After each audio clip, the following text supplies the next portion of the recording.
오늘 말씀은 빌립보서 4장 6절과 7절입니다. 오늘도 다 같이 자리에서 일어나셔서 두 절 말씀 함께 읽도록 하겠습니다. 함께 읽겠습니다. 아무것도 염려하지 말고 다만 모든 일에 기도와 간구로 너희 구할 것을 감사함으로 하나님께 아뢰라. 그리하면 모든 지각에 뛰어난 하나님의 평강이 그리스도 예수 안에서 너의 마음과 생각을 지키시리라. 아멘. 자리에 앉겠습니다. 이 시간 사랑의 빛 성교교회를 담임하시는 윤대혁 목사님께서 버리고 붙들라라는 제목으로 말씀 전해주시겠습니다. 우리 귀한 목사님 보내주신 하나님께 감사의 박수 올려드리며 목사님 맞이하겠습니다.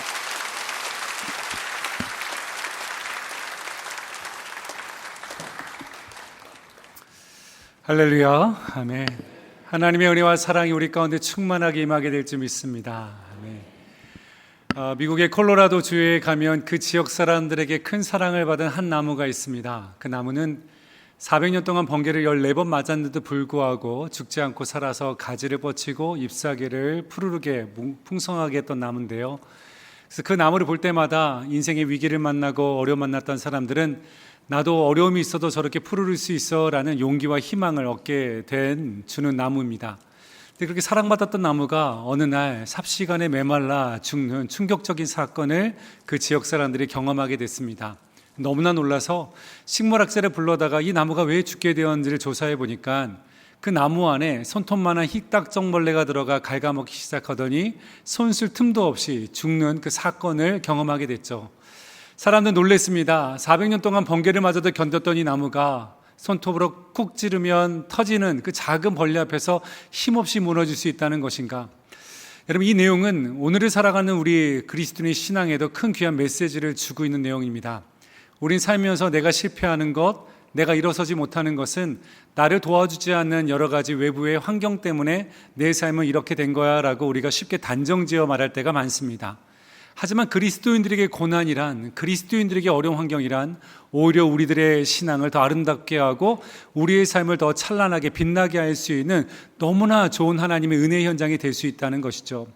고린도후서 4장 7절의 말씀은 이런 말씀이 있습니다. 보배로우신 예수 그리스도를 질그릇 같은 우리 안에 담으셨다라고 말하고 있어요. 여러분, 우리를 질그릇이라고 말합니다. 질그릇은 쉽게 깨지는 그릇이고 물이 묻으면 그 흙먼지가 묻어나는 너무나 평범한 그릇이지만 그 질그릇 같은 우리 안에 보배로우신 예수 그리스도를 담으셨다라고 말하고 있죠.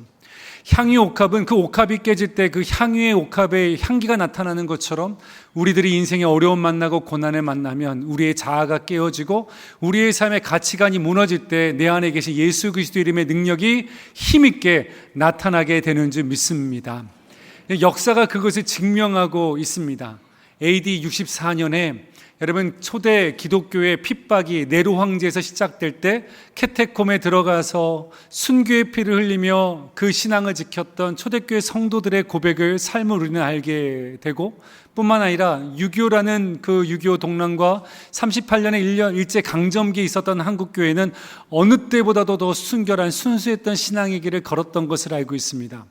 미국 역시도 경제적인 대공황이 끝나고 나서 그 이후에 영적 대부흥의 각성의 운동의 역사가 시작되었고 시카고 땅에 있었던 전 마을의 80%가 불로 화마로 전소됐던 그곳에서 하나님의 사람인 무디라는 하나님의 사역자가 등장했던 것을 알고 있죠. 2년에 넘는 팬데믹을 보내면서 교회는 성도들의 신앙을 걱정했습니다. 과연 신앙생활을 잘할 수 있을까? 오히려 들려오는 소식은 팬데믹 기간 동안 성경을 필사했습니다. 더 교회를 사랑하게 됐습니다. 더 주님 의지하게 됐습니다라는 이야기를 듣는 거 보면 우리의 삶에 일어난 외부적인 어려운 환경은 오히려 우리들의 삶을 더 빛나게 하고 하나님의 능력 가운데 살 수 있게 하는 줄 믿습니다. 그렇다면 우리의 삶을 무너뜨리는 계속된 실패 가운데 빠뜨리는 것은 무엇일까요? 오늘 본문에 보면 그것을 염려, 근심이라고 말하고 있습니다. 그럼 대체 염려와 근심이 대체 우리의 삶에 어떻게 작용하길래 우리가 실패한 삶을 살게 되는가? 이것을 이해하기 위해선 성경의 두 인물을 여러분에게 소개하기 원하는데요. 첫 번째 인물은 이스라엘의 첫 번째 왕이었던 사울 왕입니다. 우리가 사울 왕을 다윗과 비교하니까 참 미련하고 참 어리석은 왕처럼 우리가 평가되는데, 여러분, 사울이 그렇게 평가될 인물이 아닙니다. 이스라엘 백성들이 우리에게도 왕을 주소서라고 하나님께 청원했을 때, 그럼 너희들이 한번 선별해봐 해서 고르고 골라서 이만하면 족합니다라고 모든 심사 기간을 통과해서 인정받았던 사람이 사울입니다. 하나님께서 사울을 보시면서 이 정도면 족하다 해서 사무를 통해서 기름을 부으셨죠. 그만큼 인정받는 사람이 사울 왕이었는데, 그가 결국에는 하나님 앞에서 불순종 왕으로 전락하죠. 그 이유의 뿌리를 보면 사울 왕 안에 염려와 근심이 찾아왔기 때문입니다. 이스라엘 백성은 전쟁을 하기 전에 사무엘이 제사를 드리고 전쟁을 할지 말지를 하나님께 질문하며 나아가게 되는데, 하루는 블레셋과 전쟁을 앞두고 사무엘이 사울 왕에게 이렇게 말합니다. 내가 7일 동안 길가를 다녀올 거다. 그럼 7일 후에 와서 제사를 드리고 블레셋과 전쟁하자라고 이야기했어요. 사울 왕은 철저하게 그 약속을 지켰습니다. 근데 성경에 보니까요, 7일이 지나도 사무엘이 오지 않자 백성들이 사울에게서 흩어지더라. 여러분, 왕에게 제일 중요한 것은 왕권이죠. 왕의 명령 앞에 백성들이 일사불란하게 따르는 건데, 더 이상 내가 왕을 의지할 수 없다, 믿을 수 없다면 백성이 흩어지니 그때 사울 왕 안에 근심과 걱정이 찾아왔습니다. 마침 옆에 있었던 방백들이 이렇게 말해요. 왕이요, 당신도 기름 부음 받은 왕이고 사무엘도 기름 부음 받은 종인데 우리 눈에 볼 때는 그 기름 부음이나 이 기름 부음이나 전혀 다르지 않은 것 같습니다. 그러니 더 이상 백성이 흩어지기 전에 기름 부음 받은 왕께서 제사를 드리고 우리가 블레셋과 전쟁을 해야 되지 않겠습니까? 제안합니다. 이때 여러분, 사울 왕은 사무엘의 기름 부음과 선지자의 기름 부음과 왕의 기름 부음은 다르다라고 얘기했어야 되는데, 너무나 근심과 걱정이 있었던 나머지 그래 나도 기름 부음 받았지 라고 해서 제물을 가져다가 제사를 드리게 되죠. 그리고 사무엘이 도착합니다. 그리고 책망을 들어요. 그 유명한 이야기입니다. 순종이 제사보다 나으니라. 이렇게 사무엘이 여러분 말했던, 그 책망받았던, 사울 왕이 순종하지 못했던 그 근본 뿌리에 보면 그 마음 안에 염려와 근심이 찾아왔기 때문이다 라고 볼 수 있는 것이죠. 미국이 2003년도 청년 사역을 했을 때, 그때 미국은 경제적인 대화랑기였습니다. 대학을 졸업하면 취업이 되고, 취업되면 영주권 스폰을 받고 이제 아메리칸 드림을 꿈꿀 수 있는 경제적인 대화랑기였어요. 그리고 직장에 들어가면 6개월만 지나도 더 높은 연봉에 이제 이직을 할 수 있는 좋은 분위기였는데, 이때 마침 UC 얼바인이라는 그 컴퓨터 사이언스를 전공한 한 형제가 있었습니다. 그 형제는 청년부 리더였고 순장이었는데요. 근데 이상하게도 다른 친구들은 졸업하고 다 취업이 되는데 이 형제만은 취업이 안 되는 거예요. 그래서 미국을 대학을 졸업하면 1년 안에 스폰을 받아야 계속 거할 수 있는데 1년 가까이 와도 아무도 이 회사에서 이 형제 쓰지 않고자 하니까 이력서를 이곳저곳에다 인터넷에 올렸습니다. 하루는 어느 한 회사에서 이 형제에게 관심이 있어 연락이 온 거예요. 저한테 와서 이 회사 가면 안 되겠습니까? 라고 허락받으려고 왔는데 이렇게 말합니다. 목사님, 제가 오랫동안 기다렸는데 캐나다에 있는 회사에서 저보고 오라고 합니다. 야, 미국이면 어떠며 캐나다면 어떠냐? 가라. 그냥 너를 써주는 데가 좋은 회사에 말했더니, 네 목사님, 신기하게도요, 저는 캐나다에 갈 필요가 없고 집에서 일하면 된다는 거예요. 지금이야 팬데믹 때 재택근무가 일상의 하나였지만 20년 전에 재택근무는 너무나 생소하고 생전 듣지도 못한 출근 방법이었습니다. 아니, 그런 회사가 있어? 그럼 월급은 어떻게 되는데? 목사님, 놀라지 마세요. 그런데도 불구하고 자기가 집에서 일주일에 이틀만 일하면 된다는 겁니다. 그럼 월급을 작게 주지 않겠어? 목사님, 더 놀라지 마십시오. 일주일에 이틀만 집에서 일하면 되는데 무려 그 당시에 20년 전입니다. 무려 4,000불 주겠다는 겁니다. 한 600만 원. 여긴 별로 놀랍지도 않네요. 대단한 금액입니다. 지금 얘기하면 1,000만 원 이상 준다는 거예요. 아니, 그런 좋은 회사가 있어? 야, 오랫동안 기다렸더니 드디어 너에게 좋은 환경이 열리는구나. 네, 목사님, 한 가지 문제가 있습니다. 아니, 무슨 문제인데? 네, 목사님, 그 캐나다 회사가 무슨 데이터를 관리를 해야 된다는 거예요. 그래, 너 컴퓨터 사이언스 전공했고 그 데이터 관리하는 거 딱 직종이 맞네. 공부한 전공을 직업으로 활용하네. 딱 맞네 했더니, 네, 목사님, 좋다고만 말하지 마시고요. 문제가 있습니다. 근데 그 회사의 데이터는, 목사님 아시는지 모르겠습니다. 그 데이터는 영화 데이터인데, 영화 필름 데이터인데, 그 영화에는 남자 주인공 1명과 여자 주인공 1명만 등장합니다. 그리고 그 배우들은 옷을 입고 있지 않아요. 그러니까 포르노 사이트였다는 거예요. 그 저한테 하는 말은 목사님 가면 안 될까요? 여러분 제가 뭐라고 말했을까요? 이렇게 확신이 없으세요. 안 된다 안 된다. 야 하나님 믿는 사람은 그런 거 하는 거 아니야.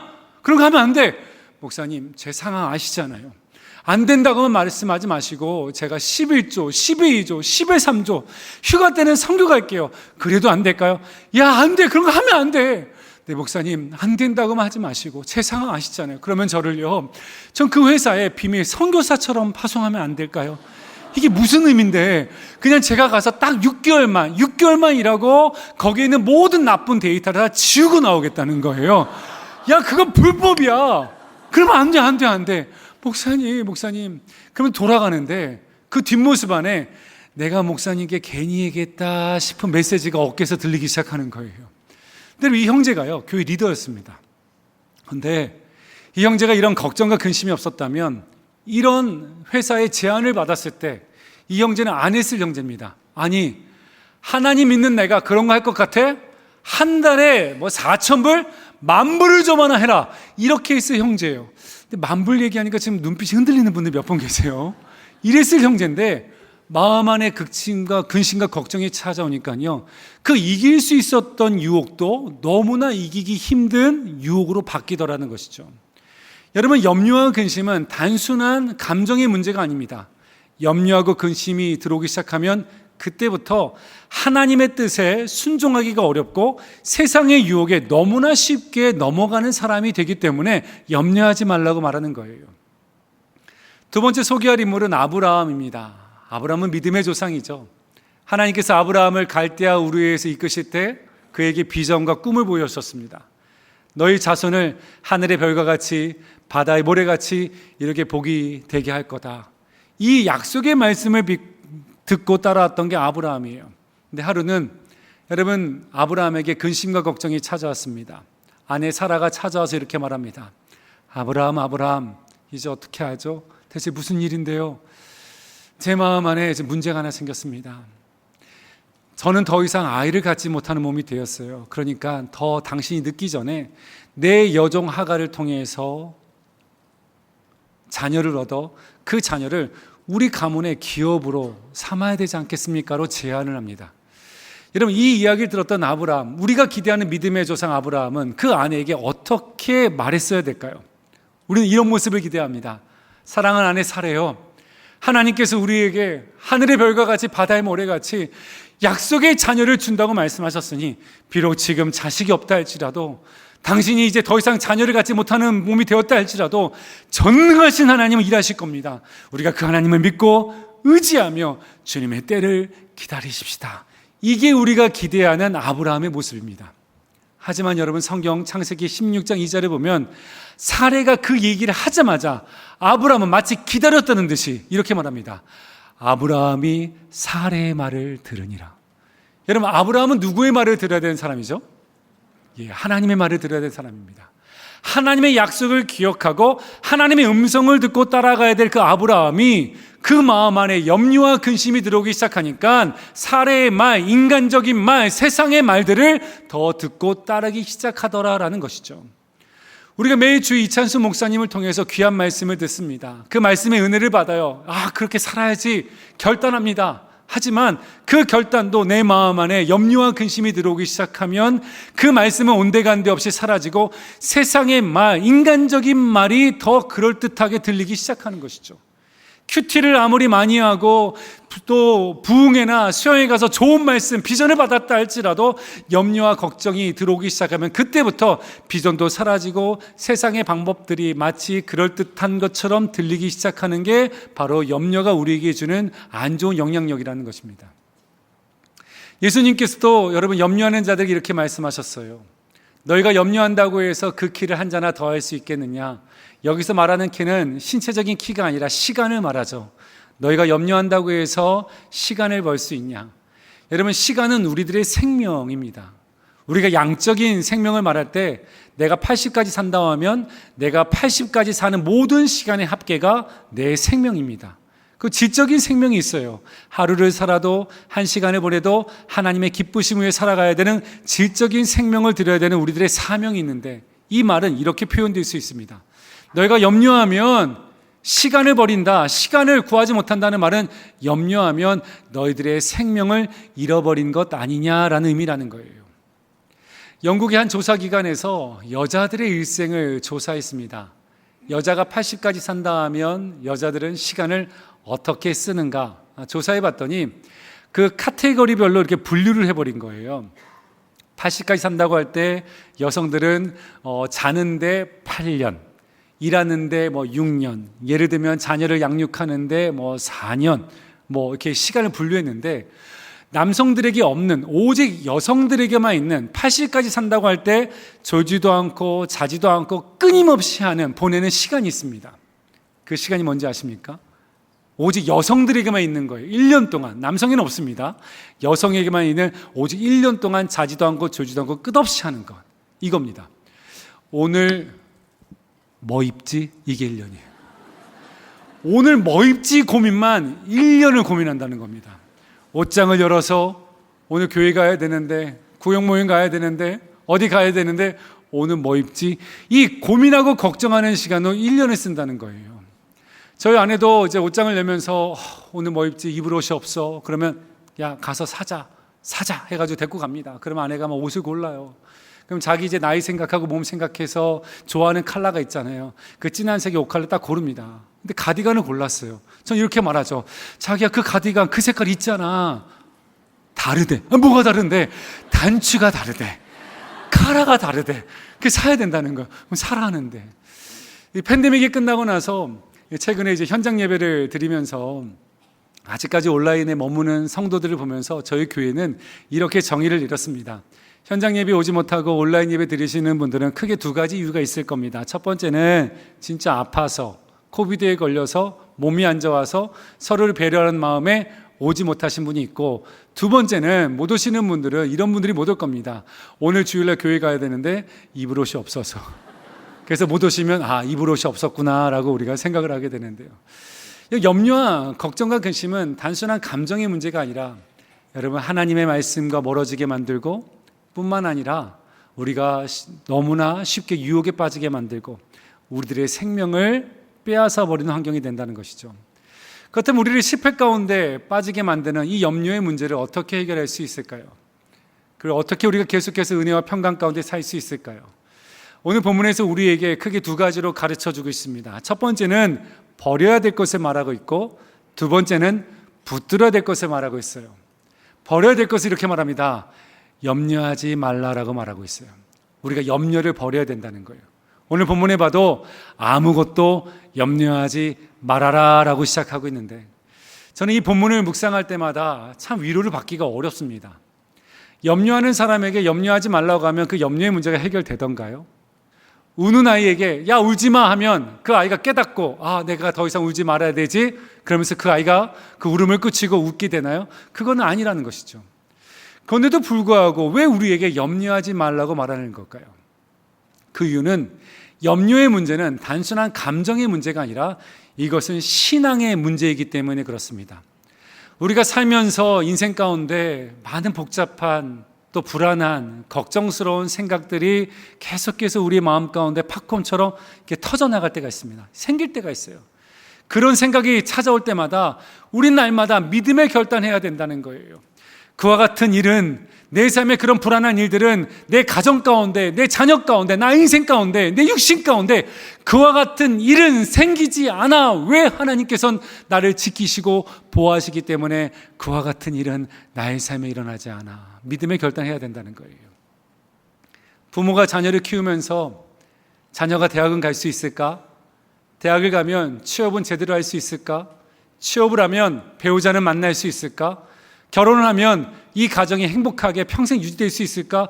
불안하고 걱정스러운 생각이 일어날 때마다 날마다 믿음의 결단해야 된다는 거예요. 그와 같은 일이 일어나지 않아. 왜? 하나님이 나의 자녀를 지키시고 보호하시고 나의 자녀의 삶 가운데 가장 좋은 곳으로 인도하시기 때문에 그와 같은 일들은 나의 삶에 일어나지 않아. 믿음으로 결단해야 된다는 겁니다.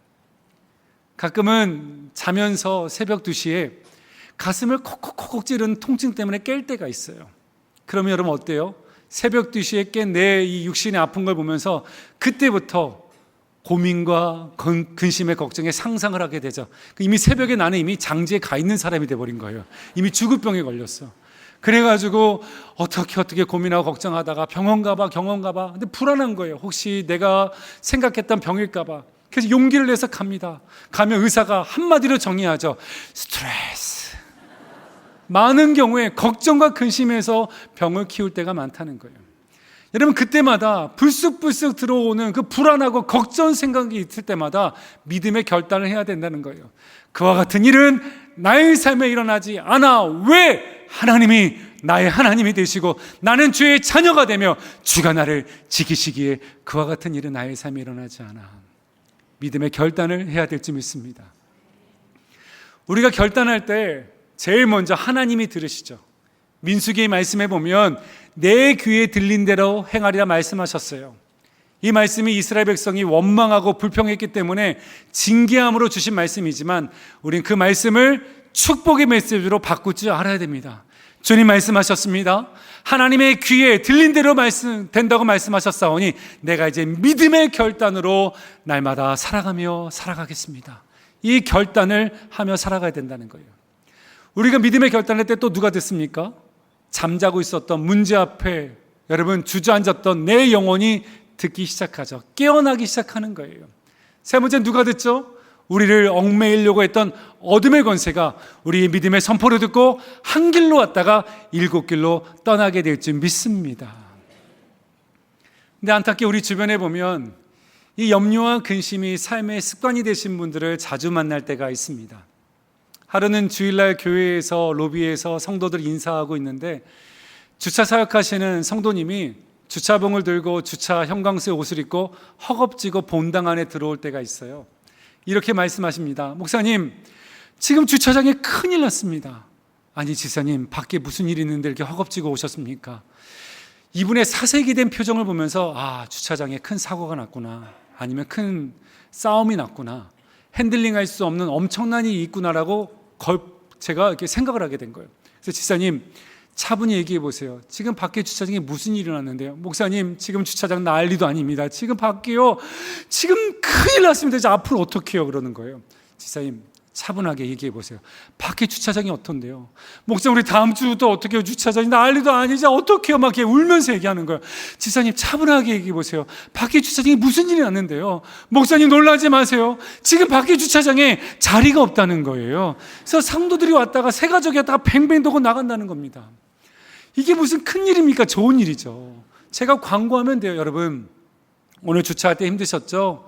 다음 주 오실 때는 여러분 카풀을 해주시든 우리 성도님들은 거리 주차를 해주시든 본당은 새 가족을 위해서 자리를 마련해 주시면 좋겠습니다. 이러면 문제가 해결됩니다. 근데 이번에 큰일이 났다는 거예요. 또 이런 일은 또 주방에서도 이루어지는데요. 저희 교회가 이제 주일날 식사 봉사를 하게 되는데 주방에서 어느 날 하루는 주방 담당하는 권사님이 앞치마를 들고 주걱을 들고 국자를 들고 옵니다. 목사님, 주방 큰일 났습니다. 근데 주방에서의 큰일은 진짜 큰일입니다. 왜냐하면 칼하고 불을 다스리기 때문에 여기 큰일인데 권사님이 너무나 놀래가지고 온 거예요. 목사님, 이제 어떻게 해요? 내가 언젠가 이런 날 올 줄 알았습니다. 결국 왔네요. 목사님, 주방 난리도 아닙니다. 지금 가보세요. 권사님, 무슨 일인데? 지금 주방에 어떤 일이 있는데? 목사님, 놀라지 마세요. 지금 주방이 오늘 주일날 밥에 국이 짭니다. 그러는 거예요. 근데 이분한테 그게 큰일인 거예요. 여러분, 밥에 국이 짜면 어떻게 하면 되죠? 물 넣으시면 됩니다. 싱거우면요, 소금 넣으면 돼요. 소금이 없으면 손가락 5초 동안 담갔다 드시면 됩니다. 문제 없어요. 근데 왜 큰일 난 거예요? 가끔씩 교회에서도 여러분 교회에 심각한 표정으로 오시는 분도 있죠. 지사님, 무슨 일이야? 말 못해. 내가 말하면 큰일 나. 대체 무슨 일인데? 안 돼. 이런 분도 있어요. 예배를 끝나고 가면 또 성도님들은 교육자 앞에서 이렇게 말한다. 목사님, 이러시면 됩니까? 아니, 무슨 일인데요? 어떻게 이럴 수가 있어요, 교회가? 무슨 일인데요? 주보 보세요, 주보. 아니, 지사님, 주보에 왜요? 오타가 2개가 나왔습니다. 이런 분들이 있는 거예요. 그게 뭐 큰일이에요. 그냥 정정하면 됩니다. 살면서 우리의 삶으로 핸들링하지 못한 일들이 생겨요. 여러분, 그런 일이 있을 때마다 내 힘으로 해결되지 않은 일들은 누가 행하신다? 하나님이 하신다는 거예요. 그래서 우리는 어떤 일을 만나든지 간에 어떤 어려움을 겪든지 간에 항상 우리는 두 마디만 이야기하면 됩니다. 인생은요, 여러분, 문제 없는 인생 없고, 문제 없는 교회 없고, 문제 없는 가정 없고, 문제 없는 자녀 없어요. 다 문제가 있어요. 하지만 문제를 넘어서는 인생이 있고, 문제 앞에 넘어지는 인생이 있을 뿐이고, 문제를 넘어서는 교회가 있고, 문제 앞에 넘어지는 교회가 있을 겁니다. 여러분들, 이 문제를 넘어서기 위해서는 항상 어떤 일을 만나든지 간에 이런 이야기 해야 되는 거예요. 문제를 만났습니까? 그럼 이렇게 말씀하십시오. 하나님께서 하실 것입니다. 이 말만 하면 됩니다. 또 문제가 해결됐어요. 그럼 어떻게 하면 되죠? 하나님이 하셨습니다. 이 말만 하면요, 어떤 문제가 와도 절대로 그 문제가 우리를 사로잡지 못합니다. 날마다 은혜 가운데, 평강 가운데 살아가게 될 줄 믿습니다. 우리가 버려야 될 게 뭐라고요? 먼저는 염려를 버리셔야 되는 줄 믿습니다. 그럼 두 번째 우리가 해야 되는 것은 붙들어야 되는데, 두 번째는 우리가 기도를 붙들어야 되는 것이죠. 오늘 본문에 보니까 이렇게 말합니다. 너희는 아무것도 염려하지 말고 다만 모든 일에 기도와 간구로 너희의 구할 것을 감사함으로 하나님께 아뢰라. 이 본문의 말씀은 기도를 강조하고 있는데요, 이렇게 읽어도 의미 전달은 손색이 없습니다. 너희는 아무것도 염려하지 말고 다만 모든 일에 기도와 간구로 너희의 구할 것을 하나님께 아뢰라. 기도하라는 얘기입니다. 그런데 기도할 때 우리들의 마음의 자세를 중요하게 하나 가르쳐주고 있는데, 그 단어가 뭐냐면 감사함으로라는 단어예요. 여러분, 우리가 기도할 때 왜 감사함을 해야 될까요? 여러분은 기도가 응답되면 감사합니까? 응답되기 전에 감사합니까? 일반적으로 기도가 응답될 때, 문제가 해결될 때 감사해요. 그런데 아직 문제가 있습니다. 어려움이 있습니다. 기도 제목이 많아요. 그런데도 불구하고 왜 감사함으로 구하고 아뢰고 고백하라고 말하는 것일까요? 여기는 영적인 두 가지 의미가 있습니다. 첫 번째 의미는 우리가 기도하면 하나님께서 반드시 응답하신다는 믿음을 가지고 기도하라는 내용이 담겨져 있습니다. 두 번째는 뭐냐면, 우리가 기도하면 하나님께서는 내가 기도하는 것보다 더 좋은 것으로, 더 온전한 것으로 응답하신다는 기대와 확신을 가지고 기도하라는 것이 이 감사함으로의 기도라는 거예요. 제가 이제 신방사역을 끝나고 집에 들어갈 때 아내가 전화가 옵니다. 자기가 밥을 먹고 올 거야? 아니면 집에서 먹을 거야? 오늘 집에서 먹을 것 같아. 뭐 해줄까? 된장찌개 좀 준비해줘. 이야기합니다. 그럼 집에 들어가기 전에 아내한테 전화하면 아내가 된장찌개 끓여놔요. 도착하자마자 허기진 배를 부여잡고 윗옷을 벗자마자 보글보글 끓고 있는 된장찌개를 보자마자 수저를 들고 한 입을 딱 먹습니다. 옆에 앉아있던 저희 아들과 딸이 보고 있다가 이렇게 말해요. 아빠, 목사인데 식사기도 안 했어요. 그러는 거예요. 그럼 아차 싶어가지고 제가 기도하는데 이미 된장찌개 맛을 봤잖아요. 맛있는 된장찌개 먹었잖아요. 그때 기도가 얼마나 감격적인지 모릅니다. 주님 너무나 감사합니다. 이렇게 맛있는 된장찌개를 주시니. 이 기도가 감사함으로의 기도라는 거예요. 여러분, 태백에 가면 예수원이 있는데요, 그 예수원에 그 아침, 점심, 저녁을 식사할 때 그 예수원에서 대청도 신부님은 식전 기도가 있고 식후 기도가 있어요. 식전 기도가 은혜스러울까요? 식후 기도가 은혜스러울까요? 어떻게 하셨습니까? 식후 기도가 더 감격적이고 은혜가 있습니다. 왜요? 맛을 알기 때문에. 이미 맛을 봤기 때문에. 여러분, 우리가 기도할 때는, 이미 우리가 기도하기 시작하면 하나님의 역사는 시작되는 줄 믿습니다. 우리가 부르짖기 시작하면 하나님의 응답은 펼쳐질 줄 믿습니다. 우리가 기도하기 시작하면 그때부터 하나님의 응답은 우리 가운데 오고 있는 줄 믿습니다. 이것이 바로 감사함으로의 기도라는 것이죠. 여러분, 에이든 토저라는 분은 기도의 영을 받는 법이라는 책에서 여러분, 기도에 대해서 우리에게 이렇게 강조하고 있습니다. 우리의 삶에 내가 예수를 믿는데도 불구하고 여러 가지 문제 앞에 갈등하고 고민하는 그 이유는 기도하지 않기 때문이다. 당신이 하나님의 비전을 받았고 꿈 있는데도 불구하고 세상의 유혹 앞에서 힘없이 살아가는 그 이유 또한 기도하지 않기 때문이다. 당신이 교회 리더이고 선생님이고 또 구역장이고 순장인데 맡겨진 영혼들이 변화되지 않는 이유 또한 기도하지 않기 때문이다. 기도하지 않기 때문이다. 기도하지 않기 때문에 얘기하고 있어요. 여러분, 우리는 걱정하고 고민하면서 밤은 새는데 기도하면서 밤은 못 새는 거예요. 목회를 하면서 새벽 기도가 끝나갈 무렵에 성도님들 허겁지겁 교회를 들어오시는 분들이 있습니다. 그럼 이렇게 말해요. 목사님, 제가 지난밤에 남편 문제 때문에, 아내 문제 때문에, 자식 문제 때문에 한숨도 못 자고 고민과 걱정하다가 밤을 지새웠고, 어디를 가면 내 마음을 달래줄 사람이 있을까 싶어서 교회에 왔더니 마침 목사님을 만나냐는 분들은 자주 만나요. 근데 여러분, 목회를 하면서 목사님, 제가 지난밤에 기도하다가 자정을 넘겼네요. 근데 더 기도하고 싶어서 기도하다 보니 새벽 4시가 됐어요. 4시가 됐는데 불구하고 더 기도하고 싶어서 우리 새벽 기도 가야 되겠다 해서 새벽 기도 왔더니 마침 목사님 만나냐, 이런 분들 한 번도 만난 적이 없습니다. 걱정하고 고민을 밤은 새는데 기도하면서 밤은 못 새는 거예요. 여러분, 신기한 게요, 염려하고 근심하면 내 입술에서 기도가 사라집니다. 하지만 기도의 입술을 열기 시작하면 그때부터 내 삶의 염려와 걱정과 근심이 사라지기 시작하는 거예요. 우리 부모님 세대들 보면 지금보다 넉넉한 환경도 아니었고 지금보다 좋은 환경도 아니었어요.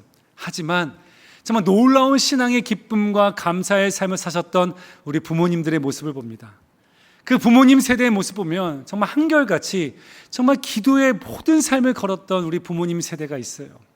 지금이야 제자훈련도 있고 그리고 경배와 찬양도 너무나 곡도 아름답고 멜로디도 좋은데, 그 부모님 세대 때 교회 오면 부르는 찬양이라고는 찬송가와 또 몇 복음성가인데, 그 복음성가를 정말 반복해서 불렀던 그 찬양곡이 하나 있는데, 지금은 이 찬양을 부르자고 하면 젊은 세대는 아마 교회를 떠날 겁니다. 지루하다고. 여러분, 이 찬양 아십니까? 많은 분들, 어르신들은 아실 거라고 생각해요. 이 찬양 아시나요? 기도할 수 있는데 왜 걱정하십니까? 기도하면서 왜 염려하십니까? 요즘은 부르지도 않는 찬양이에요. 근데 어르신들은, 부모님 세대는 그 찬양을 정말 늘 불렀어요. 그래, 기도하면 되는데 내가 왜 걱정하지? 기도하면 되는데 내가 왜 염려하지? 이런 찬양 불렀어요. 그리고 아침에 출근할 때 자녀를 등교시키고, 그리고 병상에 누워있는 또 배우자를 보면서, 부모님을 보면서 인생의 힘든 어려운 일을 겪으면서 항상 입에는 이 찬양을 끊이지 않고 불렀던 부모님들의 모습을 보게 됩니다. 이 찬양 또 아십니까? 오늘 집을 나서기 전 기도했나요?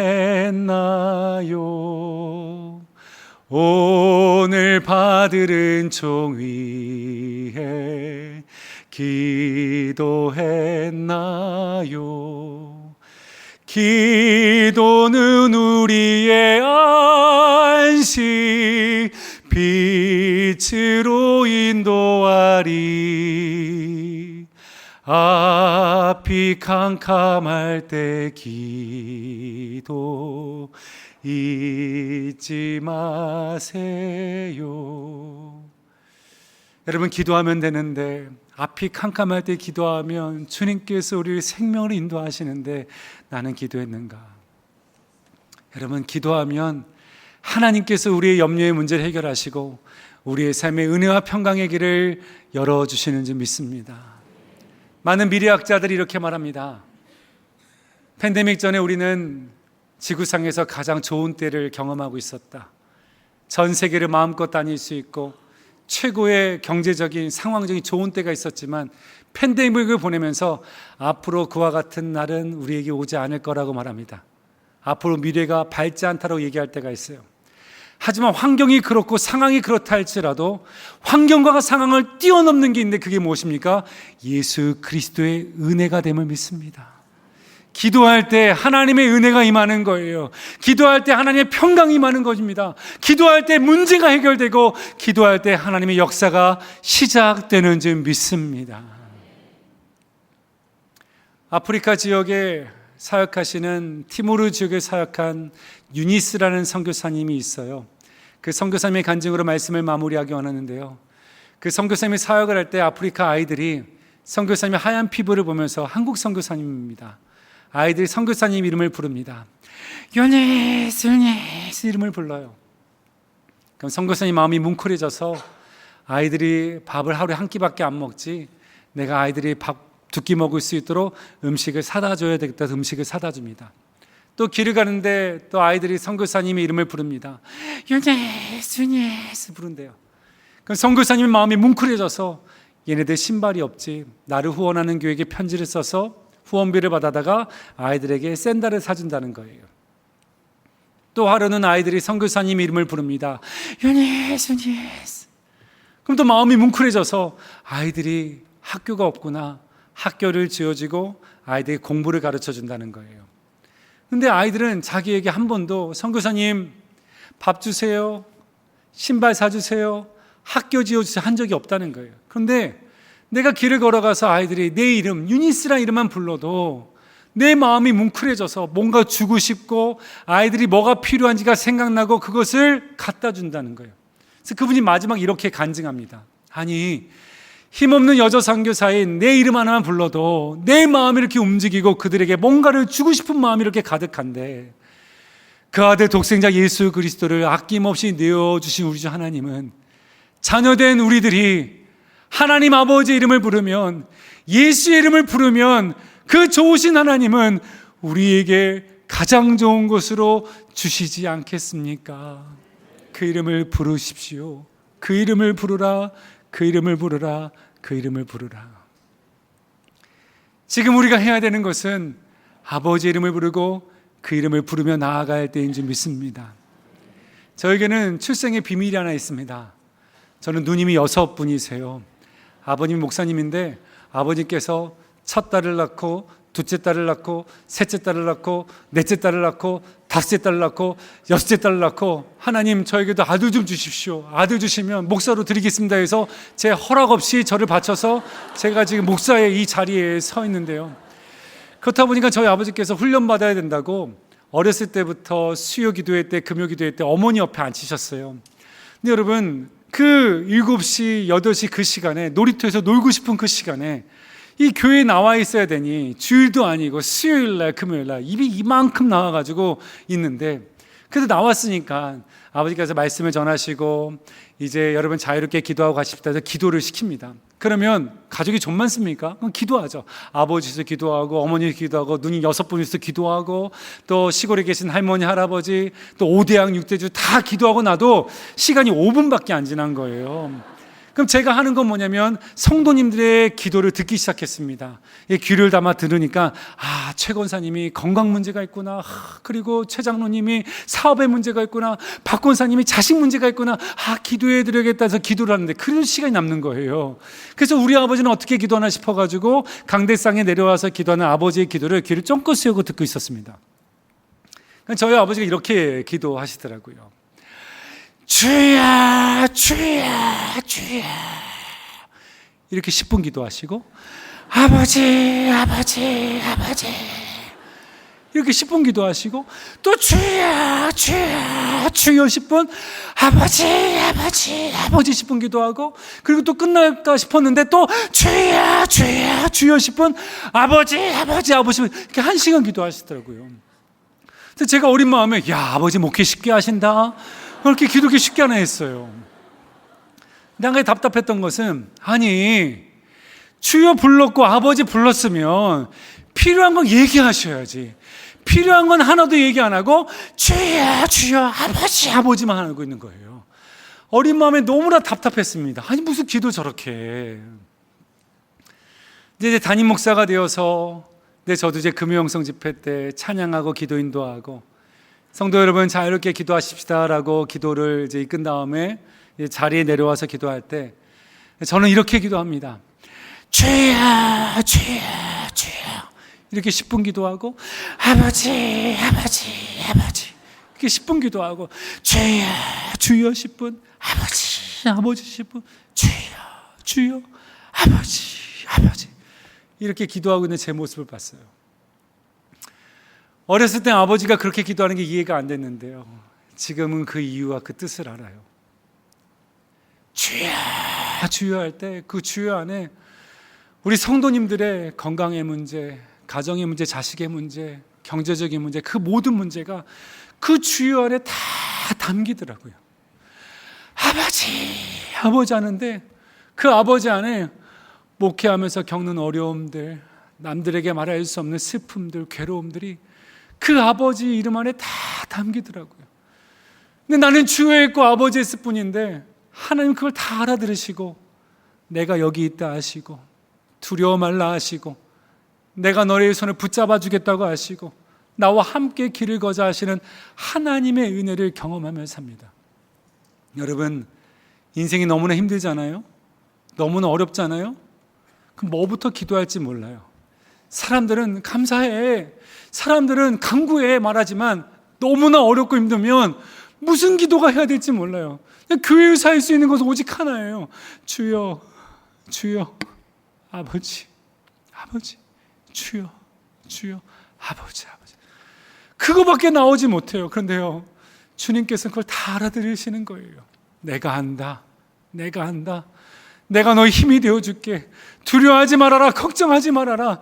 내가 너의 능력이 되어줄게. 내가 너를 지켜줄게. 내가 너를 은혜와 평강으로 인도해줄게. 주가 말씀해 주시는 겁니다. 사랑하는 성도 여러분, 우리가 지금 이 시간에 필요한 게 무엇일까요? 우리가 주의 이름을 부르짖는 것입니다. 우리가 기도하면 하나님은 역사하십니다. 우리가 기도하기 시작하면, 주의 이름을 부르짖기 시작하면 하나님은 우리를 그의 은혜와 평강으로 저와 여러분의 삶을 이끌어 주실 줄 믿습니다. 우리가 버려야 될 것, 염려를 버리십시오. 염려함으로 주를 멀어졌던 것, 염려함으로 죄 가운데 있었던 것, 염려함으로 사명이 아니라 불순종 길에 걸었던 그 삶을 우리가 벗어던지고 기도함으로, 기도를 붙들므로, 예수 이름의 능력을 붙들므로 날마다 은혜와 평강 가운데 살아갈 수 있는 저와 여러분 되시길 주님의 이름으로 축원합니다. 아멘. 이 시간 말씀을 기억하면서 함께 찬양하시겠습니다. 슬픈 마음 있는 자, 몸과 영혼 병든 자, 그가 누구든지 주의 이름을 부르십시오. 함께 찬양하며 나아가겠습니다. 슬픈 마음 있는 자, 슬픈 마음 있는 자, 몸과 영혼 병든 자, 누구든지 부르시오. 예수 이름 부르시오. 예수 이름 부르시오. 그 이름을 믿는 자, 그 이름을 믿는 자, 그 이름을 부르는 자, 그 이름을 부르는 자, 그가 어떤 사람이든, 그가 어떤 사람이든 다시 한번 고백합시다. 슬픈 마음 있는 자, 몸과 영혼 병든 자, 슬픈 마음 있는 자, 아멘. 몸과 영혼 병든 자, 누구든지 부르시오. 누구든지 부르시오. 예수 이름 부르시오. 예수 이름 부르시오. 그 이름을 믿는 자, 그 이름을 부르는 자, 그가 어떤 사람이든, 그가 어떤 사람이든 예수 이름, 예수, 아멘. 예수, 오 능력의 그 이름 예수, 나 외쳐 부르네. 예수, 예수, 오 구원의 그 이름 예수, 나 외쳐 부르네. 예수 예수. 다 함께 찬양하겠습니다. 음악은 내게 없으나 음악은 내게 없으나 내가 너에게 주는 것은 능력의 이름, 치유의 이름, 응답의 이름 예수라. 그 이름을 붙드시고 그 이름을 믿는 아멘, 자, 아멘, 아멘. 그 이름을 외치는 자, 그가 어떤 사람이든, 그가 어떤 사람이든 그는 주의 영광 보리라. 다 함께 찬양합니다. 예수 예수,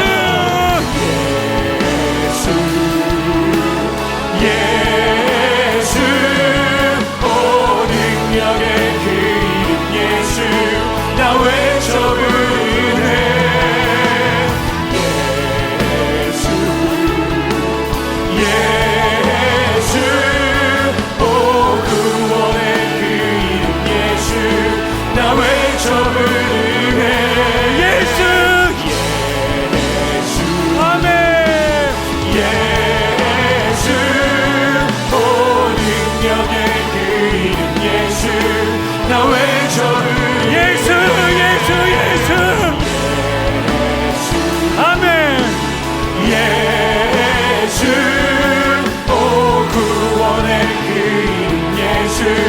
나 외쳐 부르네 예수 그리스도 나 예수로 충만하네 난 예수로 우리 두 손 들고 찬양합시다.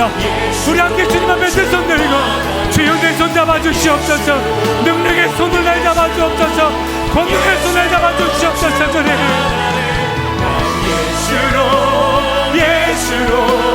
예수로 충만하네 영원하와 내 안에 사랑해 나 예수로 충만하네 나 예수로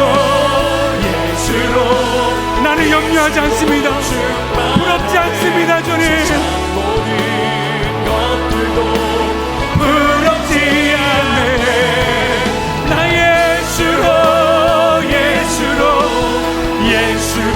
충만하네 영원하와 내 안에 사랑해 다시 한번 나 예수로 충만하네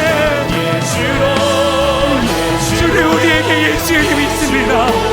그 이름을 부르짖으며 나아가겠습니다. 주님 불타도 두렵지 않네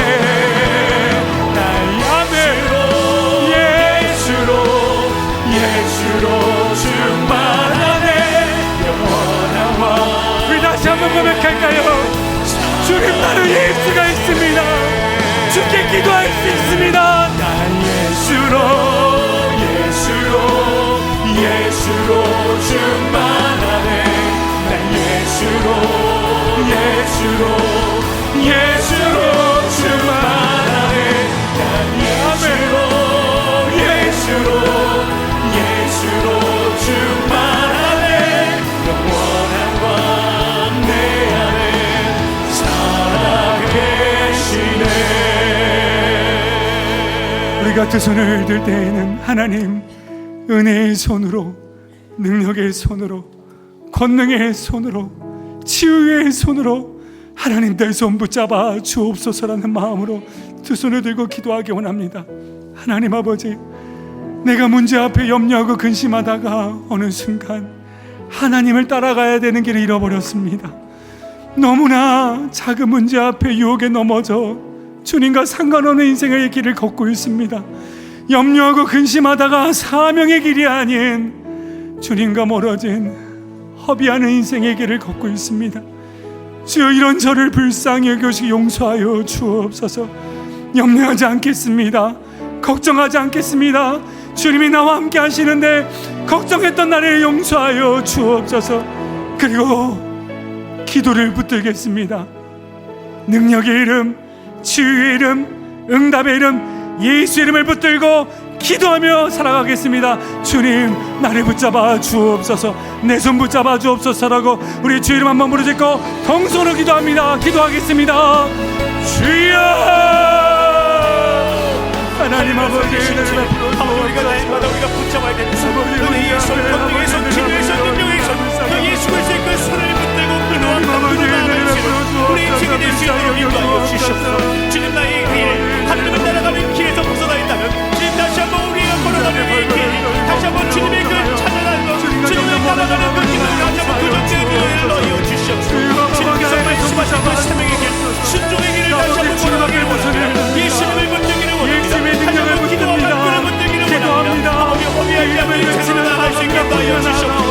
모든 걱정과 염려를 버려버리고 아버지 온전히 주님께 기도와 간구로 날마다 찾고 부르시며 나아가시는 우리 인생이 될 수 있도록 주여 역사하여 주시옵소서. 주님의 권능과 능력의 그 손으로 아버지를 간단히 붙잡아 주신 것을 전적으로 신뢰하며 아버지 모든 염려을 짓버려버리고 아버지 능력의 이름 예수 그리스도만을 선포하며 부르시며 나아가시는 우리 삶이 될 수 있도록 우리의 인생이 될 수 있도록 주여 역사하여 주시옵소서. 아버지 날마다 응답하시길 기대합니다. 우리가 생각하고 기다리는 그 이상으로 응답하실 줄 믿으며 아버지 불쌍히 여겨주시옵시고 우리의 믿음 없음을 불쌍히 여겨주시옵시고 아버지 더욱 낮아지고 겸손한 마음으로 우리의 구원이신 예수님 앞에 바라보고 따라가시는 그 좁은 길을 나가 따라가시는 믿음의 능력과 은혜를 더하여 주시옵소서. 하나님 아버지 작은 문제 앞에서도 주저앉아 버리는 저입니다. 늘 걱정하고 고민하다가 하나님과 멀어져 있는데도 불구하고 그것조차 인식하지 못하는 연약한 자입니다. 걱정하고 근심하다가 세월을 허비하고 사명의 길과 멀어진 나를 불쌍히 여겨 주옵소서. 하나님이 나와 함께 하시는데 걱정하고 염려했던 나를 용서하여 주옵소서. 이젠 예수를 붙들기 원합니다. 기도를 붙듭니다. 주님, 이 시간 능력의 손으로, 권능의 손으로, 치유의 손으로, 응답의 손으로 내 손 잡아 주시옵소서. 나를 주여 선하게 인도하여 주시고 날마다 은혜와 평강의 길로 서게 하여 주시옵소서. 하나님 아버지, 우리에게 주님이 없으면 우리가 아무것도 할 수 없는 자들입니다. 늘 주를 붙들고 예수를 부르짖고 살아가는 하나님의 성도 되도록 하나님 주님께서 성령 하나님 우리와 동행하여 주시고 함께하여 주옵소서. 이 자리에 걱정과 근심으로 온 자들이 그 걱정과 그 근심의 뿌리가 뽑혀지게 하여 주시고 예수를 붙드는 믿음으로 살아가는 축복 내려 주시옵소서. 감사드리고 모든 영광 주께 올려드리며 예수 그리스도의 이름으로 기도하올 때에 지금은 우리를 구원하신 우리 주 예수 그리스도의 은혜와 우리 하나님의 그 놀라우신 사랑하심과 성령 하나님의 역사 교통하심이 염려를 버리고 기도를 붙들어 하나님의 은혜와 하나님의 응답과 하나님의 역사와 하나님의 치유와 하나님의 능력의 손에 붙들려 살기 원하는 여기 모여있는 주의 백성들 머리 위에 이제로부터 영원토록 함께 계시기를 간절히 축원하옵나이다. 아멘.